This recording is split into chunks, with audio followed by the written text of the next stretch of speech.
AP TDP అధ్యక్షుడు పల్లా శ్రీనివాస్ మాట్లాడుతున్నారు. ఇప్పుడు లైవ్ చూద్దాం. అంటే మా ఎలక్షన్కి ముందే చంద్రబాబు నాయుడు గారు ఒక మాట చెప్పారు, మాకు ఏదైతే ఏరియర్స్ ఉందో ఆ ఏరియర్స్ని కూడా కలిపి పంచుతామని చెప్పేసి. అంటే ఏప్రిల్ 1 నుంచే మేము అధికారంకి వచ్చిన తర్వాత ఆ 3 నెలలకు కూడా ఏరియర్స్ 3,000 అంటే 1,000 రూపాయలు చెప్పిన మరి వృద్ధులకు పంచడానికి వారు నిర్ణయం తీసుకున్నారు. కనుక ఈ జూలై 1కి ఆ 4,000 అంటే 3,000 ప్లస్ ఇంకొక 4,000 కలిపి ఇవ్వడం జరుగుతుంది. అంటే సుమారు 7,000. ఇది కూడా మీరు గమనించాలని చెప్పేసి తెలియజేస్తూ, ముఖ్యంగా వృద్ధులకి వారికి ఎప్పుడు భరోసా కల్పిస్తూ చేస్తున్నటువంటి కార్యక్రమంగా మీరు భావించాలని చెప్పేసి ఈ సందర్భంగా తెలియజేస్తున్నాం. ఇదే కాకుండా పేదల ఆస్తులు కబ్జా కాకుండా ఉండడం కోసం ఈ ల్యాండ్ టైటిలింగ్ యాక్ట్, ముఖ్యంగా చాలా ఈ ల్యాండ్ ఎక్కువ మందికి ఆ ల్యాండ్ టైటిలింగ్ అనేసరికి చాలా భయాందోళనలు ఉన్నారు. దాన్ని రద్దుపరుస్తూ కూడా వారు మరి 4వ సంతకం పెట్టడం జరిగింది. తర్వాత 5వ సంతకం ఈ స్కిల్ డెవలప్మెంట్ సెన్సస్ అని చెప్పేసి దాని మీద 5వ సంతకం కూడా పెట్టడం జరిగిందని చెప్పి సందర్భంగా తెలియజేస్తున్నాం. అలాగే ఆయన వీటితో పాటు మరి పోలవరం అంటేనే జీవనాడి, ఆ జీవనాడికి సంబంధించి వారు అధికారం చేపట్టిన తర్వాత వారు వెళ్ళి అక్కడ సందర్శించడం, గడిచిన ఈ 5 సంవత్సరాలుగా ఏ విధంగా ఈ పోలవరాన్ని వీళ్ళు నీరు గార్చారు అన్న సంగతి మీ అందరికీ తెలిసిందే. సుమారు 70,000 కోట్ల నష్టం వచ్చేటట్టుగా వీళ్ళు ఈ 5 సంవత్సరాలు ఆ పోలవరం మీద చేసినటువంటి విధ్వంసాన్ని కూడా ప్రజలందరూ గమనించాలని చెప్పేసి ఈ సందర్భంగా తెలియజేస్తున్నాం.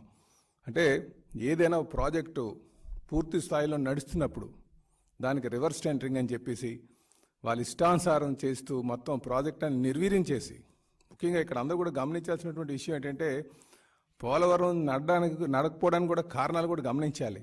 వీళ్ళు పక్క రాష్ట్రాల ప్రయోజనాల కోసం చేస్తున్నటువంటి ఆ రోజు వాళ్ళు పక్క రాష్ట్రాలకి ప్రయోజనం చేకూర్చే విధంగా వ్యవహరించారనడానికి ఇదొక నిదర్శనం అని చెప్పేసి నేను తెలియజేస్తున్నాం. ఈరోజు పోలవరం దాని నదులు అనుసంధానం కూడా చేయకుండా మూలన పడేసినటువంటి పరిస్థితి మనం గత 5 సంవత్సరాలుగా చూసాం. మేము రేపు రాబోయే రోజుల్లో ఖచ్చితంగా పోలవరాన్ని పూర్తి స్థాయి నిర్మాణం చేసి రైతాంగాన్ని ఆదుకునేటువంటి పరిస్థితి చేస్తామని చెప్పేసి ఈ సందర్భంగా తెలియజేస్తున్నాం.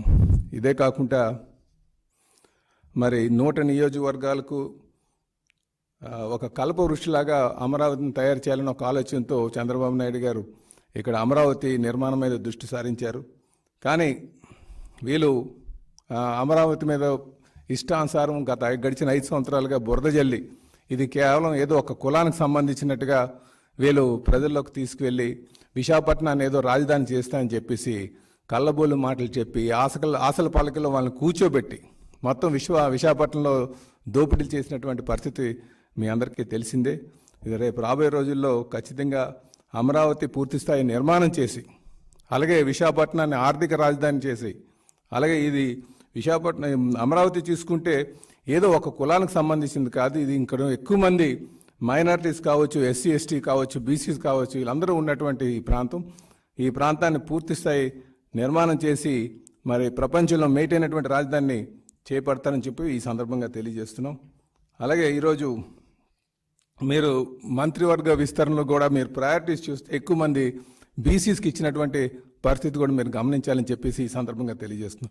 ఇవే కాదు, అలాగే అధికారంలో కూడా ఒక టాప్ లెవెల్ పోస్టులు కూడా బీసీలకు ఇచ్చారనే సంగతి కూడా ఈ సందర్భంగా మేము ప్రజలకు తెలియజేస్తున్నాం. అంటే ముఖ్యమంత్రి గారు అలాగే తెలుగుదేశం పార్టీ బీసీసీకి మంచి ప్రాధాన్యత ఇస్తుందనడానికి ఇది ఒక నిదర్శనం అని చెప్పేసి ఈ సందర్భంగా తెలియజేస్తున్నాం. ఒకమారు మీరు చూసుకుంటే మంత్రివర్గంలో సుమారు 8 మందికి బీసీలకు ఇవ్వడం జరిగింది. అలాగే ఈరోజు ఈ రాష్ట్ర డీజీపీ తీసుకుంటే ఆయన బీసీ వర్గానికి సంబంధించినటువంటి వారే. అలాగే టీడీపీ క్షమించాలి టీటీడీ ఈవెన్ తీసుకున్నా సరే బీసీ సామాజిక వర్గం సంబంధించినటువంటి వారికి ఇచ్చారు. ఇదే కాకుండా సీఎం ఆఫీస్ స్పెషల్ సీఎం కార్యదర్శి అయినటువంటి రవిచంద్ర గారు కూడా బీసీకి సంబంధించినటువంటి వారే. ఈరోజు నన్ను తీసుకున్నా సరే ఈ రాష్ట్రానికి ఒక తెలుగుదేశం పార్టీ రాష్ట్ర అధ్యక్షుడిగా ఒక బీసీని నియమించారంటే చంద్రబాబు నాయుడు గారికి బీసీల పట్ల ఎంత ప్రేమనురాగాలు ఉన్నామనే సంగతి ప్రతి ఒక్కరు కూడా గమనించాలని చెప్పేసి ఈ సందర్భంగా తెలియజేస్తున్నాను. ఖచ్చితంగా ఒక బీసీగా నన్ను నియమించినందుకు గాను బీసీ వర్గానికి ఒక వన్నె తెచ్చేటట్టుగా నేను ముందుకు వెళ్తానని చెప్పేసి ఆయన నమ్మకాన్ని చేకూర్చుకునే విధంగా ముందుకు వెళ్తానని చెప్పి కూడా ఈ సందర్భంగా తెలియజేస్తున్నాం. అలాగే ఈరోజు మీరు చూసుకుంటే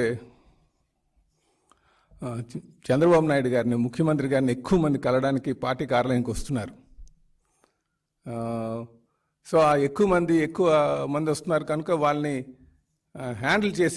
మంచిగా హ్యాండిల్ చేయాలని ఒక ఆలోచనతో ఈరోజు మేము ఒక ఫోన్ నెంబర్ని ఇక్కడ ఉంచుతున్నాం. అంటే ఎక్కువ మంది గడిచిన 2 వారాల నుంచి మాకు వచ్చినటువంటి ఎక్స్పీరియన్స్ ఏంటంటే, నేరుగా ఎక్కువ మంది వచ్చి కొంచెం ఆయనతో ఫోటోలు తీసుకుందాం అనుకుంటున్నారో, లేకపోతే యువత అనేది ఎక్కువ మంది వస్తున్నారు ఆయన చూడడానికి.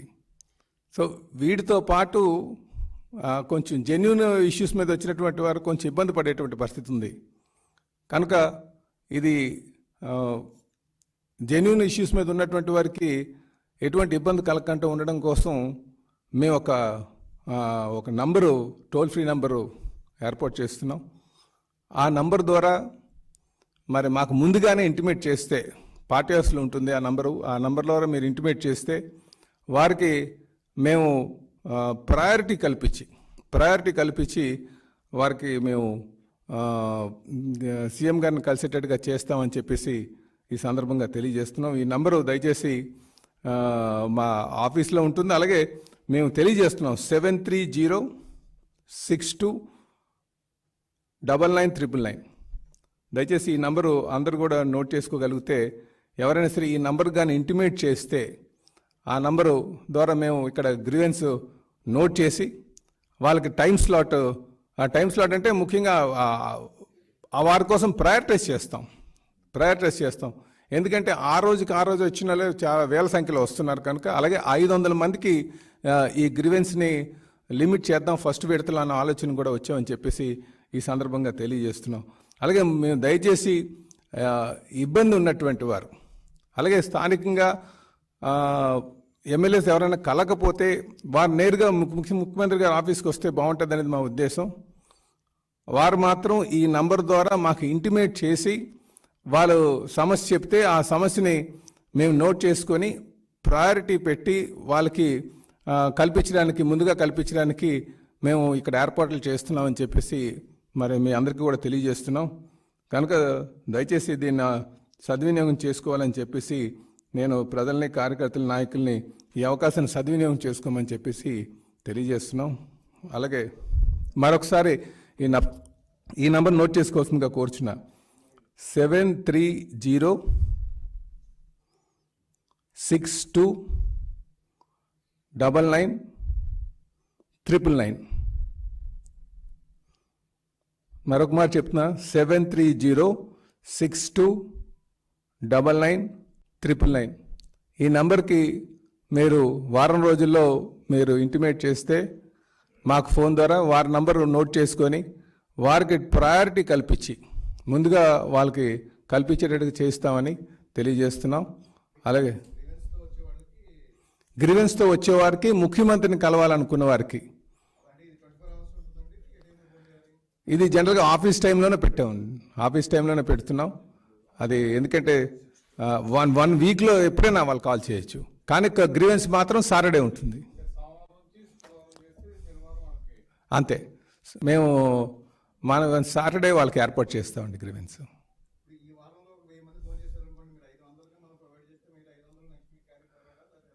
అంటే వీలుంటే అందరినీ కలపడానికే ట్రై చేస్తామండి. ఎందుకంటే ఇక్కడ ఏమవుతుందంటే ఎక్కువ మంది ఫోటోలు తీసుకోవడానికి యువత వస్తున్నారు, ఎక్కువగా గ్రూపులుగా వస్తున్నారు.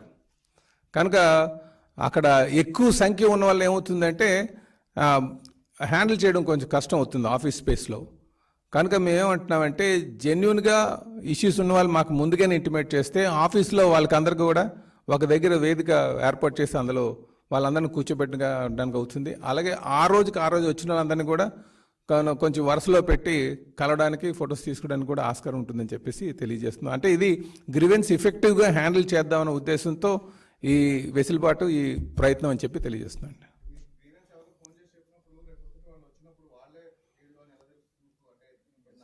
వాళ్ళ నంబరు వాళ్ళ ఆధార్ డీటెయిల్స్ తీసుకుని ముందు కేసు డీటెయిల్స్ లేకపోతే వాళ్ళు ఏమైనా ఉంటే కొంచెం పంపించండి అని చెప్పి పోస్టల్ ద్వారా వాళ్ళు ఏమైనా ఉంటే అవి పంపించమండం కానీ ఏముంటాయి కదండి నోట్ చేసుకుంటాం ఖచ్చితంగా కొంచెం ఆ గ్రీవెన్స్ అనేది ఆ ఫోన్ది ఎఫెక్టివ్గా హ్యాండిల్ చేస్తాను. దయచేసి ఇదంతా కూడా కార్యకర్తల నాయకులందరూ కూడా వినియోగించుకోవాలని చెప్పేసి తెలియజేస్తున్నాను.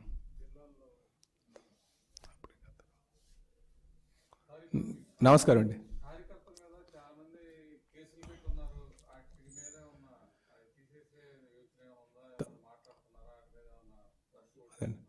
ఈరోజు రాష్ట్ర అధ్యక్షులుగా నా ప్రధానమైన ధ్యేయం కూడా నా బాధ్యత కూడా ఏదైతే గత 5 సంవత్సరాలుగా రాజకీయ ప్రేరేపిత కేసులు ఏవైతే ఉన్నాయో కార్యకర్తలను అనగదొక్కుదామని నాకు ఆలోచనతో ఉందో దురుద్దేశంతో పెట్టినటువంటి కేసులు ఏవైతే ఉన్నాయో అవన్నీ కూడా మేము 3 నెలల్లోనే తీయాలనేది ఒక ప్రణాళిక రూపొందించుకున్నామండి.